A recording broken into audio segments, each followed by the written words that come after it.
आज आपके साथ शेयर कर रही हूँ एक बातचीत वाला वीडियो जिसमें कि मैं बताऊंगी आपको वो सारे क्वेश्चंस का आंसर जो आप लोग काफ़ी टाइम से पूछ रहे हैं, जो कि मेरे पैर के दर्द के बारे में भी है और कुछ और आपके क्वेश्चंस हैं।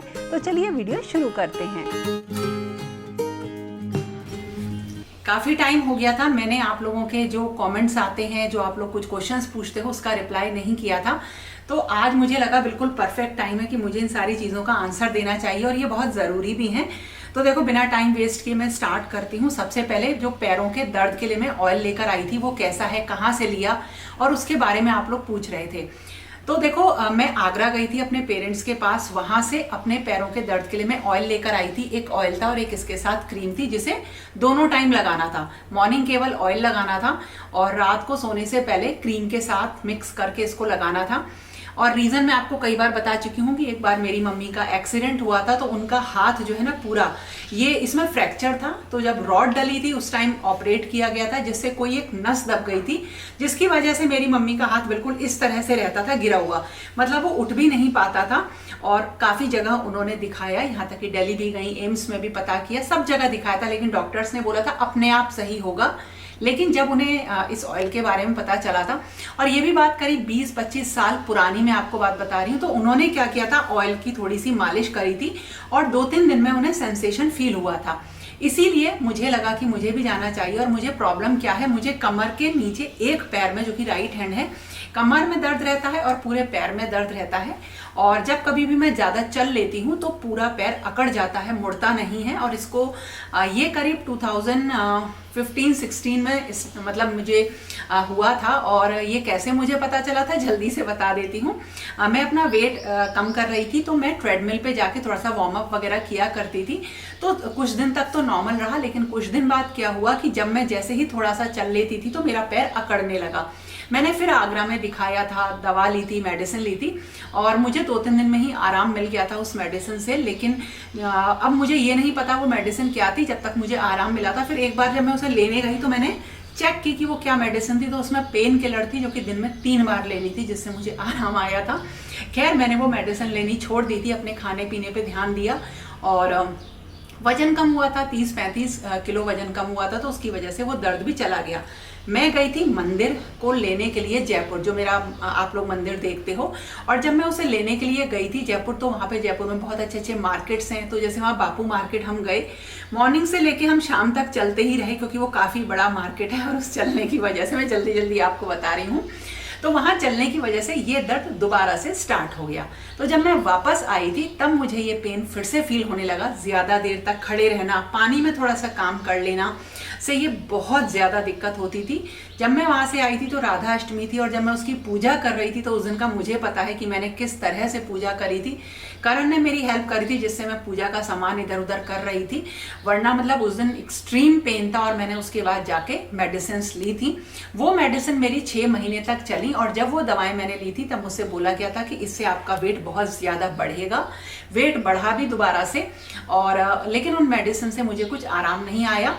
एक्चुअली जो ये दर्द था, ये सियाटिका का दर्द पता चला मुझे, जिसकी की एक्सरसाइजेस होती हैं और वो करनी पड़ती हैं रेगुलर, और एक टाइम के बाद आपको उससे रिलीफ मिलता है इस दर्द से। एक्सरसाइज भी करी, लेकिन अभी क्योंकि ये टाइम लगेगा इसको आराम आने में, तो फिजियोथेरेपी वगैरह भी होती हैं, बहुत सारी चीजें हैं, लेकिन इतनी जल्दी इसमें आराम नहीं आता है। तो काफी सारी चीजें करी, फाइनली मैं आगरा गई, ऑयल लेकर आई। अब इससे मुझे फायदा है कि नहीं है, ये मैंने करीब 8-10 दिन लगाया है ये ऑयल।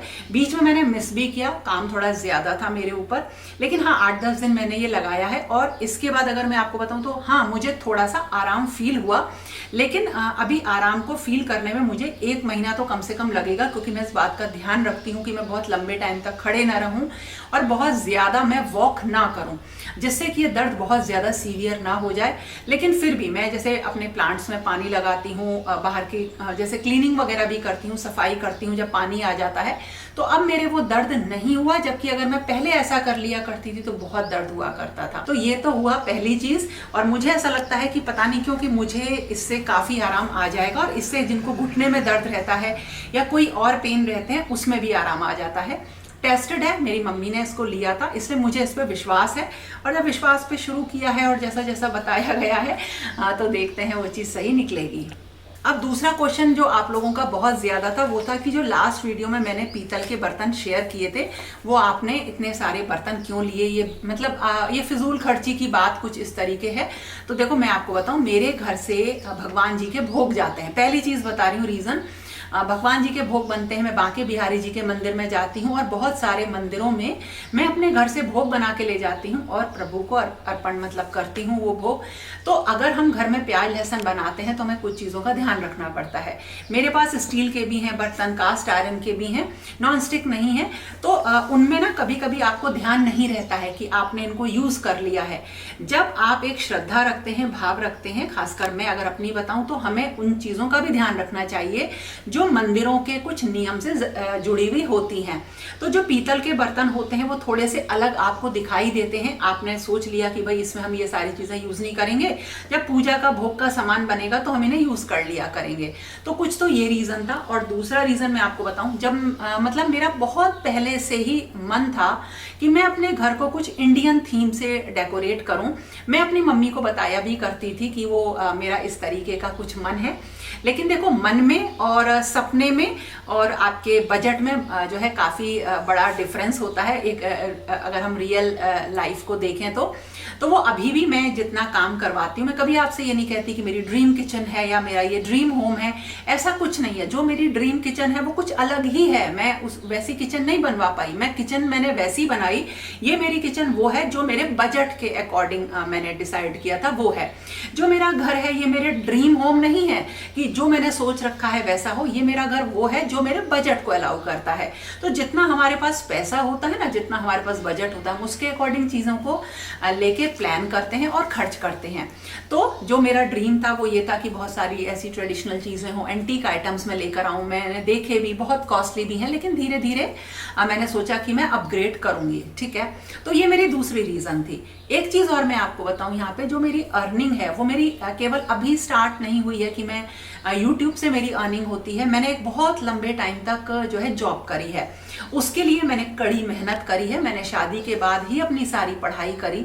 मैंने बीएससी मतलब बीएससी एमएससी एमसीए बीटेक, मतलब बीटेक तो नहीं किया, एमसीए एमटेक, ये सारी मेरी जो क्वालिफिकेशन है ना, जो मैंने एजुकेशन ली, इसके ऊपर मुझे बहुत घमंड है।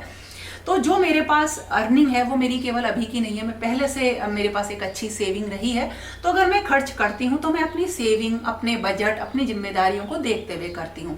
अंदर का लिविंग एरिया का जब मैंने मेकओवर कराया था अपने घर का, जो आप ये सब देखते हो, इसे शायद मैं और भी बढ़िया करा सकती थी, और भी ग्रैंड करा सकती थी, बहुत अच्छी चीजें, क्योंकि मुझे पता है कि ये भी कर सकते हैं हम इसमें। लेकिन हमारा जो बजट होता है, हम डिसाइड कर लेते हैं कि भाई हमें इसमें इतना अमाउंट ही हमें इसमें लगाना है, तो हम उतना ही लगाते हैं। और वो अमाउंट हमारा वो होता है जो हमने अपनी बाकी सारी चीजों में बांटने के बाद हमारे पास बचता है। तो जितनी भी चीजें मैं खरीदती हूँ वो इसके अकॉर्डिंग खरीदती हूँ। और इसके अलावा रीजन अगर मैं आपको बताऊं, मैंने किचन में कोशिश करी कि मैं कुकिंग यूटेंसिल्स लूं, मतलब जिसमें कुकिंग हो। और बाकी जो जार्स वगैरह मैंने लिए वो लिए जो मेरे मसाले रखने के थे। मेरे पास अभी भी जितने भी कंटेनर्स हैं वो ग्लास के ही हैं, लेकिन जिनमें मेरे मसाले रहते हैं वो आपने देखा होगा वो टपरवेयर के हैं। हालांकि वो फूड ग्रेड प्लास्टिक है, तो मुझे उनको बदलना था, केवल मसाले वाले मुझे बदलने थे। और घी के लिए मुझे कुछ पीतल के बर्तन लेने थे, तो मैंने केवल उतने ही कंटेनर्स लिए कि मैं अपने ये मसाले बदल दूं। जो कि मुझे आपको बताना था कि जब ये सारी चीजें आपको बताने का रीजन ये भी था कि मैं कभी कास्ट आयरन के बर्तन यूज करती हूँ, तो आप बोलते हो दीदी ये कैसे हैं, इनकी केयर कैसे करते हैं, आप बताना जरूर। कभी मैंने स्टील की मेरी बड़ी कढ़ाई या छोटी कढ़ाइयों में मैंने काम किया, तो बहुत सारे लोग पूछते हैं कि दी ये आपने कहाँ से ली, ये कैसे यूज है, मतलब कैसी निकली आपकी, क्या है, इनको क्या हम यूज कर सकते हैं या नहीं।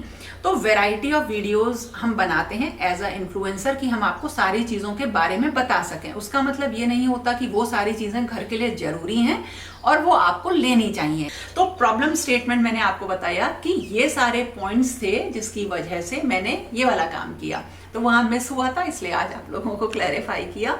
तो ये थी तो दूसरी चीज। और एक चीज और मैं आपको बताऊं, एक कमेंट आया था, देखो मैंने बहुत सारे आते हैं, उनमें से एक मैंने लिया। अभी ज्योति जी ने शायद ये पूछा था कि आप ना ये जरूर बताओ कि अभाव जब होता है ना, कमी होती है, तो जीवन को कैसे जिया जाए। मैं अच्छे से इसलिए बता सकती हूँ कि मैंने अपनी लाइफ की शुरुआत में काफ़ी सारी चीज़ें ऐसी देखी जिसमें जो मेरा ईगो था वो ये कहता था कि नहीं, हम जिस कंडीशन में भी हैं हमें खुद मेहनत करके आगे बढ़ना है, बजाय इसके कि मैं किसी से ये कहूँ कि तुम जो है इस चीज़ को हमारे लिए करो, मेरे घर के लिए करो, या मेरी फैमिली के लिए करो, या मेरे लिए करो। क्योंकि जैसा कि मैंने आपको बताया, शुरुआत में कुछ चीज़ों को लेके काफ़ी सारे क्राइसिस थे, मैंने पुराने वीडियोज़ में आपके साथ शेयर किया है। लेकिन उस अभाव को मैंने एक बहुत लंबे टाइम तक जिया है, लेकिन कभी ऐसा नहीं लगा, ये जब वर्ड आया मेरे सामने तब मुझे लगा कि ये अभाव है। मुझे कभी फील ही नहीं हुआ कि किसी चीज़ की कमी है, क्योंकि मुझे ऐसा लगता था कि जो भी मेरे पास है शायद मुझे इतना ही मिलना है। इसे मैं रफ वर्ड में बताऊं कि मेरी औकात ही इतनी है कि मुझे ये मिला है। लेकिन हाँ, अगर मुझे इसे सही करना है तो मुझे उसके लिए खुद मेहनत करनी है। ये तो मुझे अपने अकॉर्डिंग मिल गया, जो मेरा नसीब, किस्मत, मेरी कंडीशन या जो भी सिचुएशन थी, जो परिस्थितियां थी, बट इसे मैं सही कर सकती हूँ अपने से।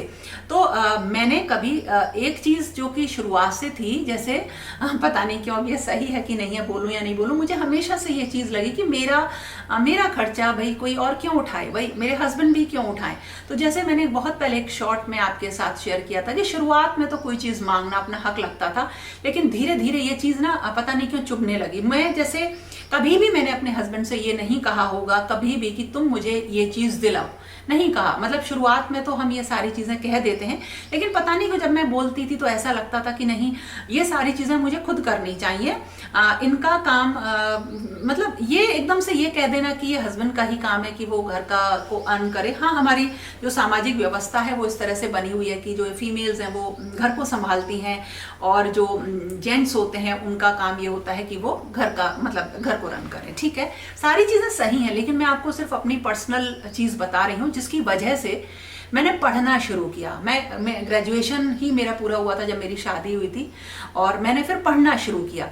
मैंने अपने चारों तरफ बहुत जिसे कहते हैं ना बहुत अच्छे लोग देखे, अच्छे इन द सेंस बहुत वेल्दी लोग देखे, जिनके पास सब चीज़ें बहुत अच्छे इजीली अवेलेबल थी।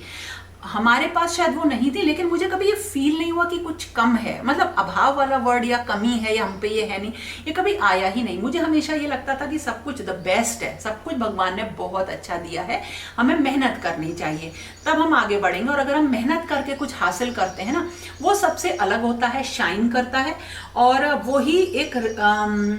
वही रियल एक्चुअली है जो आप सीखते हो या आप दुनिया को दिखाते हो।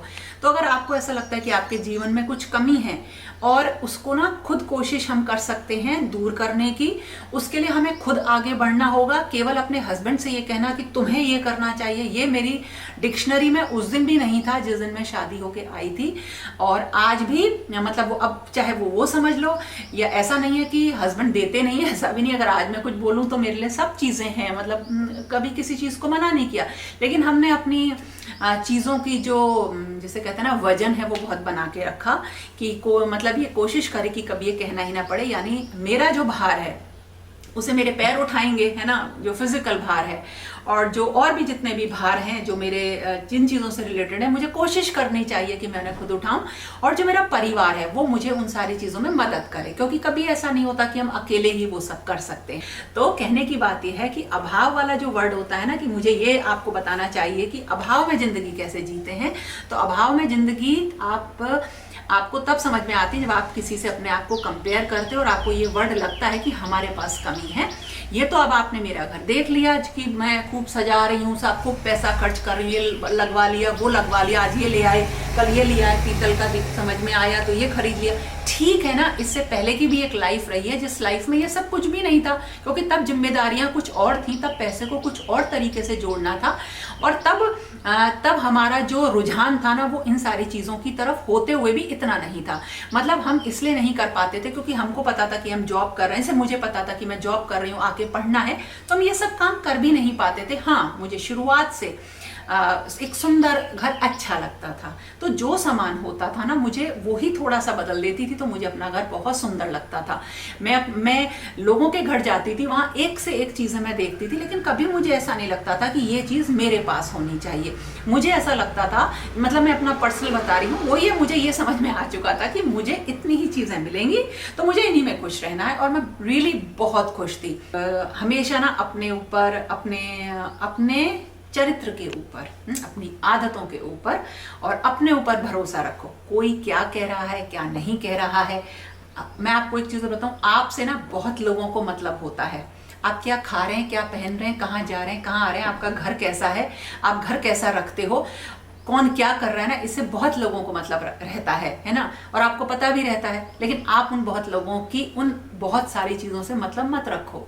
बजाय उसके कुछ ऐसा करो जिससे कि आपको अच्छा लगे, चाहे वो नौकरी हो, काम हो, घर के काम हो। और घर के काम ना इतने आसान नहीं होते हैं करने। इनको अगर आप एक डेडिकेटेड रख लो ना, कोई हेल्पर, वो भी आपके जैसा अच्छा नहीं कर पाता। तो बहुत सारे पॉइंट्स हैं। अभी भी हेल्पर वाला वर्ड आया तो इस पर भी मैं आपको कुछ बताना चाह रही थी। मतलब ये तो मैंने आपको बताया था कि घर की क्लीनिंग के लिए, जैसे झाड़ू पोछा कहते हैं, उसके लिए मेरे पास अब एक हेल्पर है जिसका काम केवल और केवल घर का झाड़ू पोछा करना है। तो दोस्तों, खूब सारी बातें कर ली आपसे, आपको सारी चीज़ें बता दी, एक लंबा सा वीडियो बना दिया। और कुछ जो चीज़ें मेरे मन में थी, मुझे कहनी थी, वो आपके साथ शेयर करी। तो कुछ भी चीज़ अच्छी लगी हो तो लाइक करना, और अपना जो आपका पॉइंट ऑफ व्यू है ज़रूर बताना। वीडियो कमेंट तो सारे सामने से जाते हैं, पढ़ती हूँ। तो फिर मिलेंगे एक नई और इंटरेस्टिंग वीडियो के साथ। तब तक के लिए okay friends, thank you and bye bye.